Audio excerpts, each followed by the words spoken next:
It's your boy Jay, man. Man, this video is crazy. We got pink book lessons, and I love her content, man. Y'all go subscribe to her, bro. Hey, man.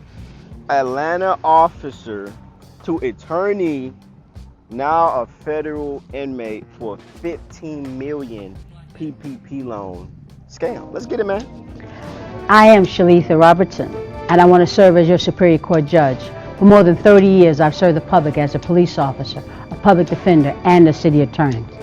I love America. I respect the Constitution. I'll be effective, efficient, fair, and firm. I'll be an interpreter of the law, not an advocate. I am Shalitha Robertson, and I'm ready to be your judge. On May 20th, vote Shalitha Robertson. Experience we can trust. That was over 10 years ago when Shalitha the scammer was vying for votes. She wanted to be a Fulton County judge. Just imagine this woman becoming a judge, and she stole millions in PPP money and threatened to take the life of her best friend and partner in crime after the friend took a plea deal and cooperated with the feds against her. I don't know, Shalitha will fit right in with the other corrupt politicians of Fulton County, from Fannie Willis, who she donated money to Commissioners Marvin Arrington. Wait, if y'all know about that mirror right there, bro, that's a city girl mirror, bro. That girl is funny. I'm gonna do a video about her, bro. And Natalie Hall chasing balls. We're about to get into Shalitha Robertson, who went from an Atlanta police officer to a public defender, then a city attorney in Atlanta. And now she'll be spending time in a federal penitentiary after scamming the government out of millions in C-19 money and using that money to buy a bright pink Rolls Royce and live a lavish lifestyle. The total scheme is worth about $15 million, initially reported as $7 million, and that money got her 7 years behind bars. Only on 11 Alive tonight, when COVID hit, jobs tanked, small businesses collapsed, families suffered, and millions of paychecks just disappeared. The government was quick to pour out more than $1 trillion to restore a collapsing economy, but the scammers and fraudsters quickly caught on, as did the Secret Service. Tonight, our Bill List takes a closer look as the Secret Service set out to find millions of dollars that disappeared. As billions of dollars started flowing out in COVID-related paycheck protection loans and unemployment benefits designed to rescue struggling businesses and help those who lost jobs, millions of dollars ended up in the hands of fraudsters and scammers. They were all prosecuted from the Northern District of Georgia. At the forefront of hunting them down, the Atlanta Bureau of the Secret Service, charged with protecting the nation's financial system and headed by Chief Agent Stephen Basil. This type of fraud is a very high priority for our agency, and in our office we have approximately 15 to 20 agents that investigate it on a full-time basis. The big question is, how did all this financial fraud gain momentum? The Secret Service says electronic filing. The programs were not set up to verify the identification, and that's what allowed the fraud to continue. The electronic aspect of it expedited it. Basil says the priority was getting the money to those in need quickly. There's a lot. I wonder, do she have to pay all that money back? Because I go sit down to a couple million, man. I ain't gonna lie. Let me know in the comments how much y'all to sit down for equal amount of money in millions. Because 3 million, I'm probably set for life. Things that happened so quickly that they thought they had it under control, and the oversight just was not there. Yeah, the oversight wasn't there, creating the perfect trap for money-hungry idiots like Shalitha.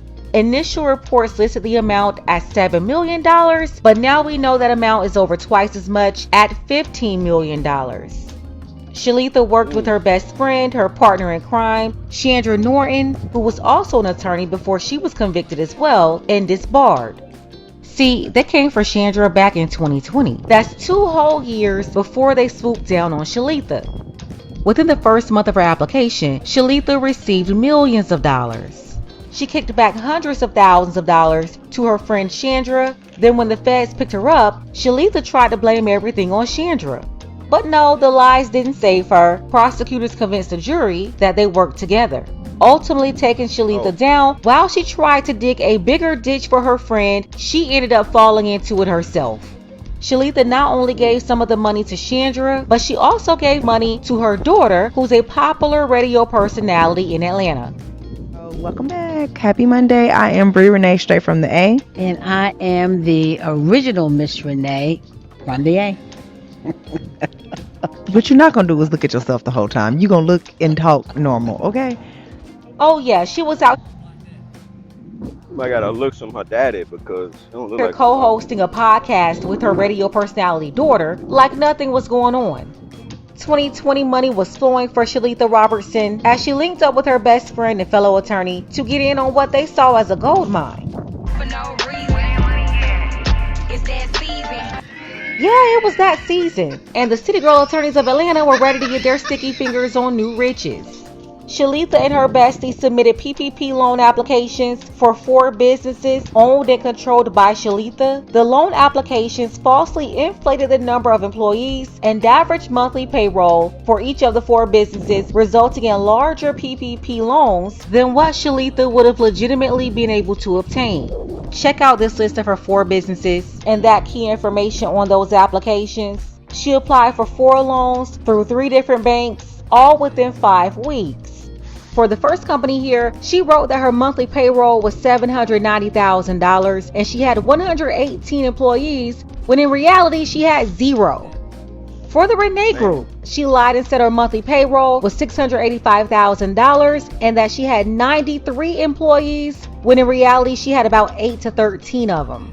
Her company she used to apply for the third loan, she wrote that the average payroll was $649,000 per month and that she had 133 employees, when in reality she had 0. Once again, in her company she used to file for that 4th loan, it was listed on the application that her monthly payroll was $682,000 for 83 employees, when in reality this company also had 0 employees.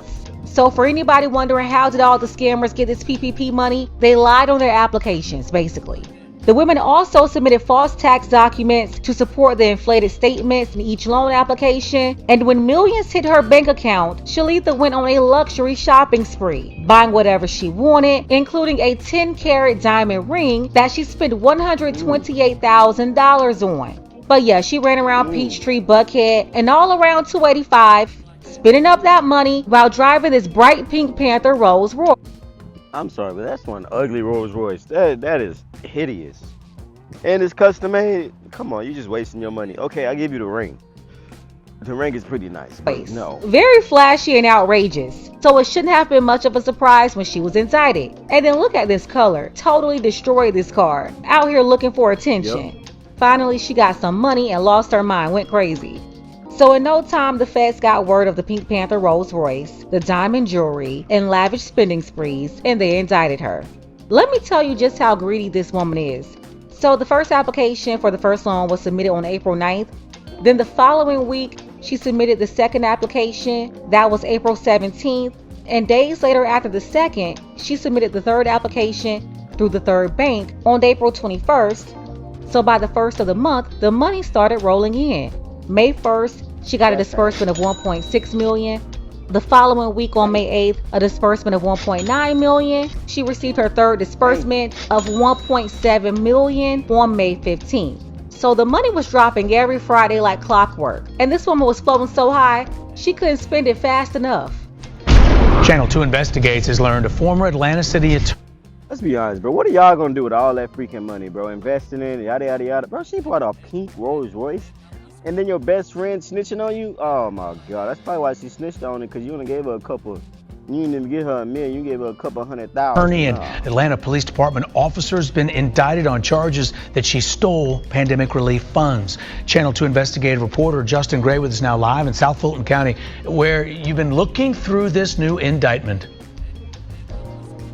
Well, Justin, it was just in October that the Renee Group here was awarded a significant chunk of a $99 million DeKalb contract. But this week, the owner of the Renee Group, Shalita Renee Robertson, was indicted on charges that she stole millions of tax dollars. Justin Gray with Channel 2. I'm trying to reach Shalita Robertson.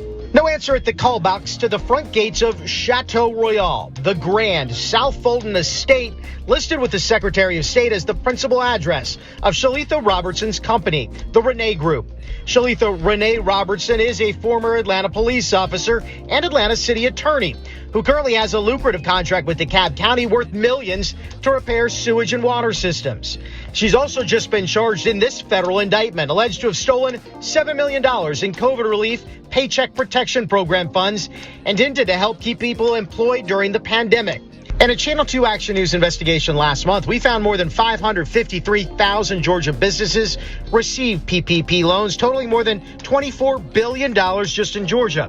But federal prosecutors told us that tens of millions of dollars of that money here in Georgia went to fake companies trying to steal your tax dollar. This new indictment alleges that Shalitha Robertson spent PPP money on personal expenses like a Rolls Royce, motorcycle, and jewelry, including under $28,000 for a 10-carat diamond ring. Hello, Justin Gray with Channel 2. Nobody would answer the gate today at the Renee Group warehouse, but DeKalb County records show it's one of 4 companies just awarded in October a $99 million contract to repair DeKalb sewer systems. DeKalb County tells us in a statement, quote, "The county was unaware that Ms. Robertson was under investigation by federal authorities for any type of wrongdoing. In light of this indictment, DeKalb County will review all contracts and our relationship with Ms. Robertson and the Renee Group and take any appropriate action." And Robertson's former business partner, Chandra Norton, has already entered a guilty plea to similar charges. She's awaiting sentencing. U.S. Attorney for the Northern District, Ryan Buchanan, says in a statement tonight, quote, "We will continue to vigorously prosecute anyone who fraudulently attains these critical funds." Reporting live in South Fulton, Justin Gray, Channel 2 Action News. Look at that house in Southwest Atlanta. Funny how so many of these ghetto fabulous boss chicks, they've never been to France, but they all want to live in a chateau.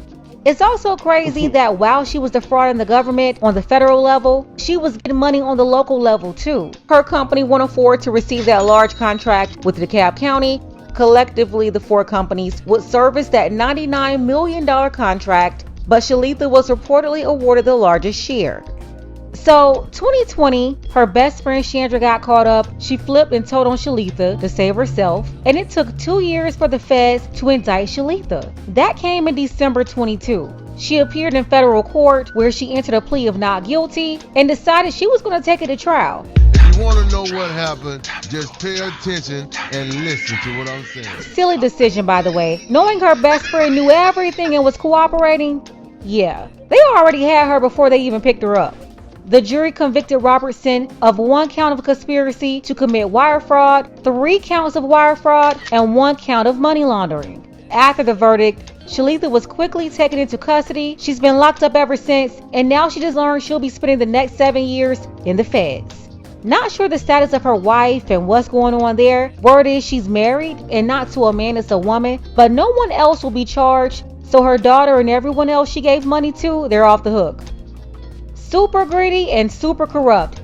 You can definitely find these same characters all around the country, but they are running rampant in Atlanta. They're over large budgets and big money, millions and millions flowing through the hands of these scammers in DeKalb County, Fulton County, Clayton County, all over. If you want to hear more about this, drop part 2 below in the comments.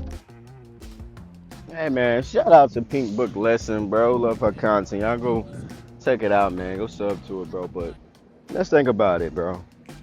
Your best friend, you snitching, bro? Think about that. You would have got caught regardless, but still, your whole best friend, your partner in your crime, snitching on you, bro, and you gonna threaten her? Why would you put not guilty, knowing you got your accomplice? I don't even know if I said that right, bro, but she's locked up with you, bro. That's how much she said? 12, 15 million? Man, I'm not gonna lie. I need somebody on my team to take the route for us, bro. If we get 15 million, I don't know if she gotta pay it back, but let's say she don't have to pay it back. You go sit down for a couple years, and you got your money stored, and you got your man. Who's gonna take that ride and sit down in jail, bro? Make sure you straight for the rest of your life, man. I'll take that. If I ain't gotta pay it back and yada yada yada, I forgot who it was that had that same thing. He didn't have to pay restitution, but he sat in jail. I forgot who it was, but I did that. But man, this is stupid. This is overall stupid. Don't ever in your life think you're gonna take from the government. They take from us and ship our money to different countries and stuff. But when we do, it's a problem. Hey man, Let me stop playing. Let me know what y'all guys say in the comments, man. I just want y'all to know I appreciate y'all for watching and viewing this, man. Make sure y'all like and subscribe, bro. I'm Jay. Let me know y'all things in the comments, bro. You cannot make this shit up.